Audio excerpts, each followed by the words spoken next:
Hello guys, welcome back to my day 29 of weight loss series. आत्ता ना progress थोडा slow झाला आहे. कारण आत्ता माझं काय झालं, आत्तापर्यंत मी सेम टाईपचा आता डाएट घेत होता. आत्ता थोडेफार चेंजेस करावे लागतील. तर मग डिटॉक्स वॉटर घेतल्यानंतर मी रेडी झाली ऑफिससाठी.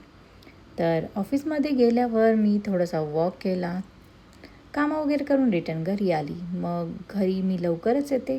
मग इथे ना माझा डोळा लाल झाला होता. तेच मी बघत होते की कशामुळे लाल झाला होता.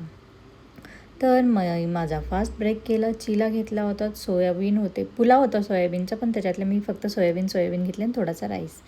मग इथेच असंच वाटलं थोडंसं फ्लॉन्ट करावं. मग मी गेली रेडी होऊन जिमला. तर आज अपर बॉडी वर्कआउट होतं, तर मग मी सगळे ते एक्सरसाइजेस केले. ट्रेनर असतात, ते सांगता आपल्याला काय काय करायचं. त्या हिशोबाने मी सगळं केलं होतं. आणि मग आज बेत होता चिकन मटन. मग त्यासोबत भाकरी तर असेलच ऑफकोर्स. मग भाकरी बनवली, चिकन मटनचा रस्सा आणि भात, कांदा, आणि हे होतं माझं डिनर. मी भाकरी पण खाल्ली, भात पण खाल्ला. आणि आज माझे चक्क स्टेप्स 11,000 झाले होते. मग आय वॉज सो हॅपी.